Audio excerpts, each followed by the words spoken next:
A kú oríire o, ayọ̀ abara títí. A kú oríire gbogbo ọmọ kóòtù àjíire original ọmọ ọkọ Yorùbá. Nílé lóko lẹ́yìn odi, a kú àdúró ti ara wa. Àwọn tí wọ́n kó lọ ní Ògbómọ̀ṣọ́ ní Ọ̀yọ́ state wọ́n ti padà fi wọ́n sílẹ̀. Bàbá Tinubu, ọmọ ọlọ́dọọdẹ, gẹ́gẹ́gẹ́jí. Bàbá Tinubu, abiyamọ bọ̀jà gbẹ́rọ̀gbẹ́rọ̀. Ẹ ṣé gan ni, ẹ kú àgbàlẹ̀ wa, ẹ o àmọ̀rè. President Bola Ahmed Tinubu bíbá, ẹ ṣé gan ni, ẹ kú àgbàlẹ̀ wa, ẹ o àmọ̀rè. Ẹ wo fídíò. Hello, sir. Our father, we are grateful. The president, sir, we are grateful. We understand your commitment to our safety, and we appreciate all you did for us. You could see in your hand. Thank you very much. And every security operative, they tried so much, and that is why we are still alive now. We are very grateful to you. Thank you very much. Thank you very much. Thank you, sir. Thank you, sir. God bless you, sir. We are so grateful. Thank you. Oh, a kú oríire, a kú oríire, a kú àdúró ti ara wa, a kú àìsàn àti àìwo wa, gbogbo àdúrà wa, àròyé wa, àdúpẹ́ pé kò já sí lásán. Olúwa ó ṣeun, Olúwa ó ṣeun, Olúwa ó ṣeun. Ọ̀yọ́ abduction. 8 of the kidnappers were arrested while some were killed during the rescue operation. Presidency. Ọ̀yọ́ abduction. 8 of the kidnappers were arrested while some were killed during the rescue operation. Presidency. Tó já sí wípé state ò mọ bí wọ́n ṣe gba àwọn ọmọ yẹn jáde. Governor Seyi Makinde, executive governor Ọ̀yọ́ state, kò ní idea bí information bí wọ́n ṣe rescued àwọn tí wọ́n kó ní Ògbómọ̀ṣọ́ tó wà ní under governor ẹ̀, under leadership ẹ̀. Ṣé ẹ ti rí?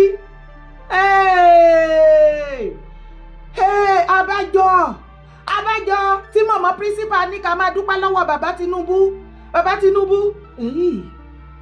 President Bola Ahmed Tinubu bíbà, ẹ ṣé gan ni, ẹ kú àgbàlẹ̀ wa, ẹ o àmọ̀rè. Ẹ ṣé gan ni, ẹ kú àgbàlẹ̀ wa, ẹ o àmọ̀rè. Inú mi ti dùn jù, I'm so happy. Olúwa ó ṣeun, Olúwa ó ṣeun. Olúwa ó ṣeun, Olúwa ó ṣeun tó kó wọn dé láyọ̀ àtàlàáfíà. Gbogbo fámílì tí àwọn tí wọ́n kó yìí tí wọ́n padà dé, mo kí yín kú oríire o.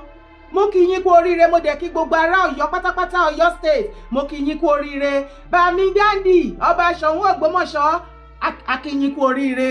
Gbogbo ọmọ Ògbómọ̀ṣọ́ pátápátá, a kí yín kú oríire. Gbogbo ilẹ̀ Yorùbá pátápátá láìkú nǹkankan, a kú oríire. Gbogbo kóòtù, gbogbo ọmọ kóòtù, àjíire, gbogbo ọmọ Yorùbá, a kú oríire. A kú iṣẹ́, a kú ìfẹ́ ara wa.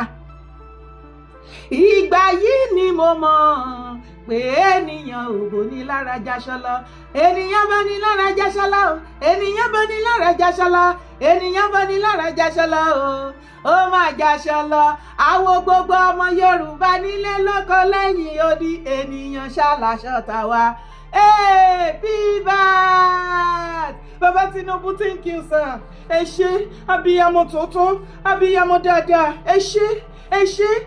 Nígbà tí mọ̀mọ́ principal ti ní kẹ́kẹ́ máa dúpẹ́ lọ́wọ́ yín táwọn náà ń dúpẹ́ tí gbogbo ọmọ ń dúpẹ́ táwa làwa, àwọn ni wọ́n lọ lé ẹ̀kún, ajá wọn ló lọ lé ẹ̀kún tó padà bọ̀. Olúwa ó ṣeun o, Baba Tinubu, thank you so much. Ẹ̀yin èèyàn mi, àbẹ́yìn ò máa wẹnu lẹ̀kẹ́ máa wẹnu ọkọ́.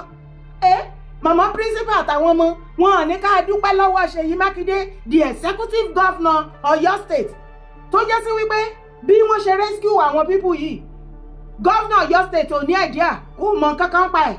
Kí wá láǹfààní curfew tó wá gbé jáde? Kàsà.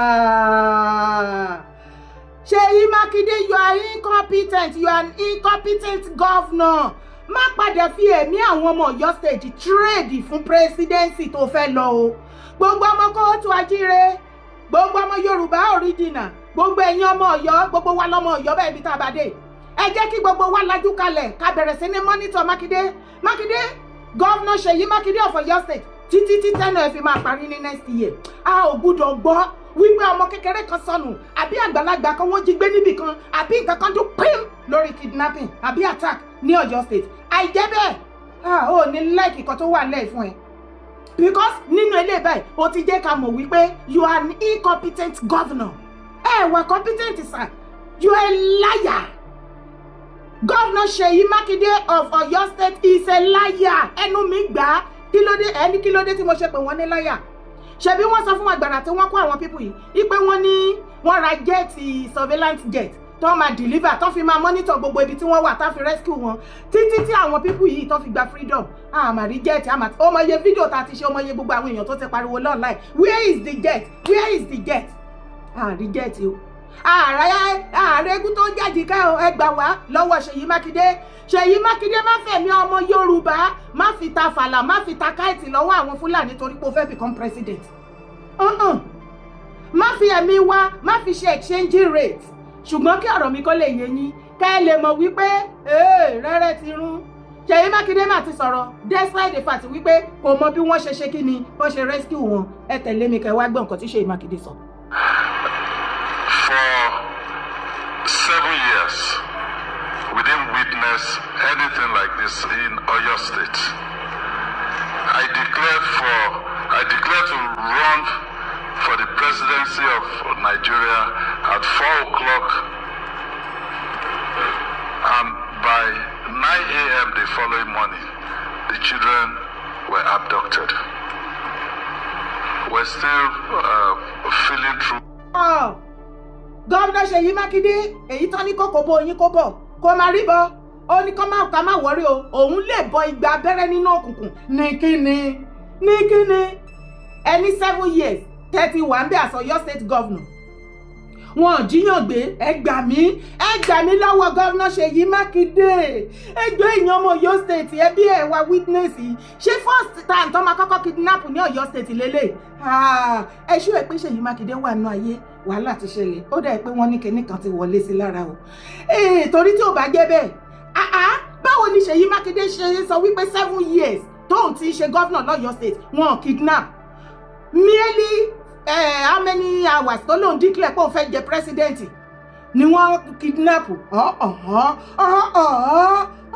ó dáa kó má dàbẹ́ ni wípé mò ń sọ̀rọ̀ sí yín lẹ́nu ẹ jọ̀ọ́ nítorí Ọlọ́run mo bẹ̀ yín ni ẹ jọ̀ọ́ ẹ̀yin ọmọ Ọ̀yọ́ state ẹ bí ẹ̀mí witness ṣé first time tó máa kọ́kọ́ jí èèyàn gbélélé ní Ọ̀yọ́ state láti bí 7 years tí Makinde tó ti jẹ governor lọ́yọ́ state ṣé first time tó máa jíyàn gbélélé torí mo rántí àwọn tí wọ́n kidnap káàkiri àrí àwọn ṣebí woman kan wà tí wọ́n gbé lẹ́nu ọ̀nà kò ń ṣe ti àwọn pẹ́ńkẹlẹ́mẹ́sì o àbí ṣé Adélabú kò ń ṣe ti wọn o àìmọye àwọn èèyàn tá ti gbọ́ tí wọ́n jí gbé àìmọye ní Ìbàdàn tó jẹ́ capital state capital àìmọye tí wọ́n jí gbé báwo ni Makinde ṣe sọ̀rọ̀ báyìí Òkè Ògùn kò níye ọkọ̀ tí Makinde kò ti àbádùn Òkè Ògùn anything wọ́n bá pa gbogbo Yorùbá tó wà ń bẹ̀ because Fúlàní ti dominate ibẹ̀ yẹn torí kùsàtọ̀ wà ń bẹ̀ gbogbo kùsàtọ̀ dẹ̀ wà ń bẹ̀ yẹn wọ́n mú return ti Makinde lọ fún àtàwọn kọ́kọ̀sẹ̀ so ó ti fi gbogbo Yorùbá tó wà lókè Ògùn ó ti fi wọ́n jí Fúlàní terrorist èyí tó bá lè pakọ́pa èyí tó bá jí gbé kán jí gbé kò kà wọ́n kún àwọn tó ń govern lé lórí àbí kí ló ń jáde lẹ́nu Makinde ẹ gbà mí ẹ dúró Dara calm down be calming down there ẹjọ́ ẹ̀yin èèyàn mi ó ká mi lára ni ẹjọ́ ṣé Makinde ń try láti sọ wípé President Bola Ahmed Tinubu náà organize kidnapping àwọn tọ́kọ́ lọ́yọ̀ state tó ń rí gay freedom yìí àbí kí ló ń try láti sọ ń bẹ̀ yẹn ẹ̀yin ọmọ Yorùbá tẹ́ ẹ mọ̀ jù mí lọ ẹjọ́ ẹ bá mi fi síbi comment section ṣé Makinde ń try láti sọ pé bàbá Tinubu ló orchestrated bọ́n ṣe lọ kidnap àwọn people yìí ni torí nǹkan tí mò ń rí nínú ọ̀rọ̀ tó sọ nìyẹn ibẹ̀ ni kọ́kọ́ la tún ìlọ tún tẹ̀lé mi sáré pa.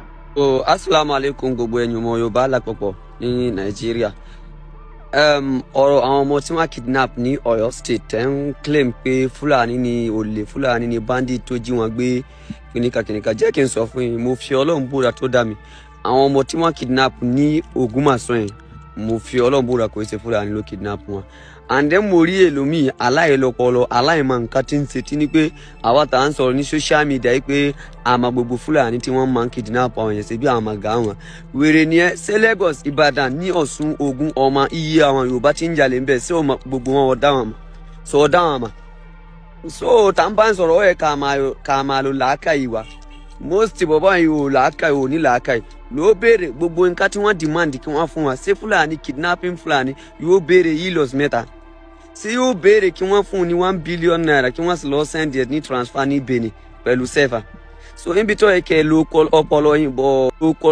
yìí bọ̀ in blame rẹ̀ Yorùbá ò lọ́pọlọ wàláì lọ́pọlọ tó bá ti gbé ọlọ́pọlọ ọmọ àlè bàbá yìí tó ń sọ̀rọ̀ yẹn wàláì kò ní sọ nǹkan tó ń sọ yẹn so òun bú wa òun ṣépele Fúlàní jẹ́ kí n sọ fún yín èdè Fúlàní tẹ̀rí the whole West Africa kò sí níbi tàṣí and then nǹkan tẹ̀ ń try láti ṣe tẹ̀ bá ṣe wàláì yóò jẹ́ níbi tẹ̀ mà torí pé ẹ̀yin Yorùbá state mélòó lè ní state mẹ́fà náà ní Nàìjíríà nìkan lẹ́wà níbo lẹ́wà Nàìjíríà nìkan láà lẹ́wà so ẹ̀yin mélòó ni ga Yorùbá náà ẹ̀yin mélòó ni population yìí mélòó ni tàbá ní ká pé àwọn Fúlàní wa tó wà ní the whole West Africa from Nigeria, Mali, Burkina, Niger, Cameroon, Chad, Sudan, Ghana, Gambia, Ersia kò sí níbi tí Fúlàní ò sí so àsìmọ́ pé nǹkan tẹ̀ ń try láti ṣe ní ilẹ̀ Yorùbá tẹ́ bá ní pé ẹ jà Fúlàní mo fi Ọlọ́run búra gbogbo wa pèrè wa ẹ sì jẹ́ yálà yá ni so ẹ lọ́ọ́ ronú ẹ máa ronú kí ẹ tó sọ̀rọ̀ ìní bùyìnbọ̀ ẹ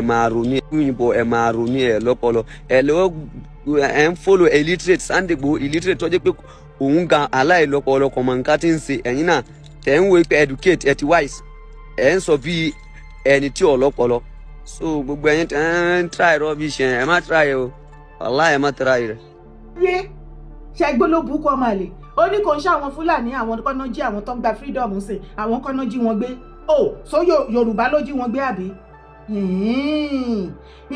ọwọ́ Seyi Makinde láti máa béèrè ìgbà táde wá lọ́wọ́ àbọ̀nsìn wọ́n jẹ́ kó yé wa wípé ọwọ́ ba àwọn 8 lára kidnapper àwọn tó kù wọ́n kú bóyá gọ́ọ̀mẹ̀ntì á dẹ̀ jẹ́ ká lè rojú àwọn 9 bóyá Yorùbá wà ń bẹ̀ àbí kìkìdá Yorùbá ni Seyi Makinde ni kó bọ́ síta kó wá sọ yẹn fún wa ṣùgbọ́n èèyàn mi ẹ gbọ́rọ̀ burúkú lẹ́nu ẹ̀yẹ abẹ́yìn ò rí ọmọ olórí burúkú ọmọ tí ò níran tí àwọn grandfather wọn wọ́n pè ní danfodio tí wọn ò ní ìran tí wọn ò ní history abẹ́yìn ò rí bó ṣe ń bu èpè lù wá lórí kẹ̀dẹ̀ máa wá wo agbé wọn léyìn tán wọ́n wá fi ń gé wa jẹ èyí báyẹn rí bó ṣe dàbí èèyàn ẹ wá fi compare àwọn ìran wọn family bàbá ńlá bàbá wọn nínú igbó tó ń gbé nínú igbó ṣẹ́yìn ò kì í rí wọn tó bá kó wọn wá sáàrin ìlú láàrin ọ̀dọ̀ wa ẹ rí bó ṣe máa ń wò ní bí ayé ń lọ lólóbìrí po bẹ́ẹ̀ ni pé ayé ó ti ń dorí kodò lójú wọn because wọn ò rí irú life bẹ́ẹ̀ yẹn rí ìgbà tẹ́lẹ̀ tán ti gbé láàrin wa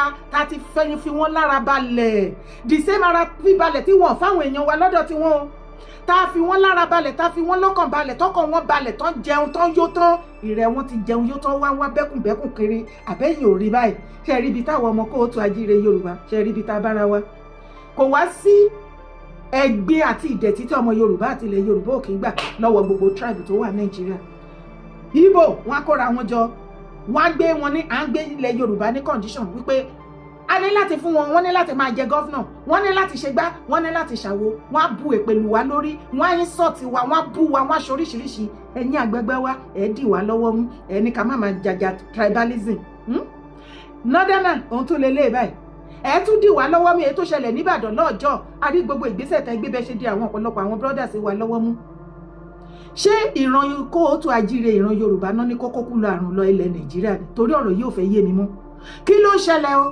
ṣùgbọ́n ó tún ní àwọn nǹkan kan tó sọ ń bẹ̀yẹn ọ̀rọ̀ ńlá ní létí tèmi ó ní kí mélòó ni population àwa Yorùbá tá à ń pariwo ẹ wo bó ṣe bu èpè lé orí iṣi Sunday Adéyẹmọ Ìgbòho wípé orí ọ̀tá wọn ò pé orí gbogbo àwa Yorùbá orí àrọ́mọdọ́mọ láti ọ̀dọ̀ danfodio bàbá ńlá bàbá yín dórí sultan ní ò pé kì í ṣe àwa orí àwọn bàbá ńlá kú bàbá yín àwọn tó represent yín nínú Nàìjíríà orí wọn ti dàrú orí wọn ò pé wọn ti ya wèrè ọmọ ìrankíran ọmọ ajífìtọ̀ màlúù wẹ́rí ọmọ ajímùtọ̀ màlúù ọmọ abá màlúù sùn toyúntoyún wèrè ìran wọn ló fún ló breastfeed ewúrẹ́ àwọn òsín gbogbo ẹranko lásánlásán ẹ̀yin náà máa wò kí irú àwọn èdè tí a náà bùn àwọn tó rí àwọn ránran yìí kọ́ máa sọ̀rọ̀ sí ìran bàbá ńlá bàbá tèmi ẹgbẹ́ oníyọ̀rọ̀ wọ́n máa ṣe o mo rò wípé ẹgbẹ́ nǹkan tó wí ó ní population wa we have only 6 states ìyẹn ní south west nílẹ̀ Yorùbá 6 states mélòó ni population wa ó ní tí àwọn Fúlàní bá ready fún wa kọ́mọ̀tẹ̀ tí sọ Fúlàní the north wípé wọ́n á lọ kó ti Ghana, wọ́n á kó ti Senegal, wọ́n á kó ti Kútọ́nù, wọ́n á kó ti gbogbo the rest of Africa, wọ́n á wá kógun jà wá nílẹ̀ Yorùbá. Ó dáa tó jáde lẹ́nu ẹ̀, ọ̀rọ̀ ńlá ni, mo mọ̀ pé ọ̀pọ̀lọpọ̀ wa ò kì í mọ̀rọ̀. Ẹ̀yin àgbààgbà ilẹ̀ Yorùbá, ẹ̀yin àgbààgbà nú ẹ̀sìn, ẹ̀yin kábíyèsí, ó dà pé àwọn gọ́fúnà ilẹ̀ Yorùbá wọn ò tí ì pè yín kán hand over ọ̀rọ̀ insecurity lé yín lọ́wọ́ gọgọgọ lẹ ṣe ń wò wọ́n látọ̀ọ̀kan tí gbogbo ẹ̀ ṣe mẹ́hẹ̀. Ṣe fẹ́ dúró di ọjọ́ tí a ní láti provoke wọn o, àbí ẹmọ̀ ipá kìí kọjá yìí wọn, ọjọ́ kan wọ́n kàn dídí wọ́n jí ní wrong side, wọ́n kàn lè dédé jí wrong side náà ni pé ìran Yorùbá ẹjẹ́ àlọ́ kógun jà wọ́n tó bá ṣíbò wà ńlẹ̀ Yorùbá ẹjọ́ ṣé ìgbà yẹn lẹ ṣẹ̀ṣẹ̀ máa sáré kìtìkìtì kàtàkàtà. Nǹkan ti ṣẹlẹ̀ o ẹ̀yin èèyàn mi, mo sọ yìí mo dúró ná. Mákindé ó mọ bí wọ́n ṣe gba àwọn ọmọ wọ̀nyí o wá ń rojọ́. Ṣé Mákindé tẹ̀ láti sọ fún wa wípé bàbá Tinubu ló orchestrated bó ṣe lọ kidnap àwọn pípù yẹn? Ṣé ẹ ráyé? Tó bá jẹ́ bàbá Tinubu ni dẹ̀ kí ló dé tí Mákindé ò ṣe bójú bàbá Tinubu jẹ́ kó allow gbogbo àwọn private security kí wọ́n wọnú Old Ọ̀yọ́ park lọ? Àbí kí lẹni mo wí? Ìgbà tó mọ̀ tó rò wípé bàbá Tinubu ló orchestrated ẹ̀ dẹ̀ ṣe ló yẹ kó wá ọ̀nà tó máa fi dójú tì wọ́n, kó allow irú ṣi Sunday Adéyẹmọ Ìgbòho, bàbá ṣe fi Ìgbòho àti ìrù ẹkùn àti every other private security tí wọ́n náà fẹ́ wọ inú Old Ọ̀yọ́ park láti lọ rescue wọn. Kí ló dé tó ṣe allow wọn kan lọ? Káṣírí yẹn lè túká lè mọ̀ pé president ló wà nídìí ẹ̀, ṣùgbọ́n ìwọ ló ń dì wọ́n lọ́wọ́ mú, ìwọ ló sọ pé ò gbúdọ̀ rẹ anybody nígbà tí ìtara abiyamọ mú ṣì fìgbó tí gbogbo abiyamọ ò jẹ́ kán sùn kan wo wọn láwọn máa fagídí wọbẹ̀ ṣe bó gbé kọ́fíù jáde. Gbogbo ọmọ Yorùbá mo rò pé ìwọ̀nba àlàyé mi àti yé yín, ẹ jẹ́ àpàdé níbi comment section. Orúkọ tèmi ò yí padà, Yèyé Dára Kowé kó ni mò ń jẹ́. Bá mi like fídíò kó sì bá mi drop comment ẹ̀, má gbàgbé láti bá mi share. Congratulations to us, ayọ̀ abara tí ń ta kú oríire, àkùṣẹ́.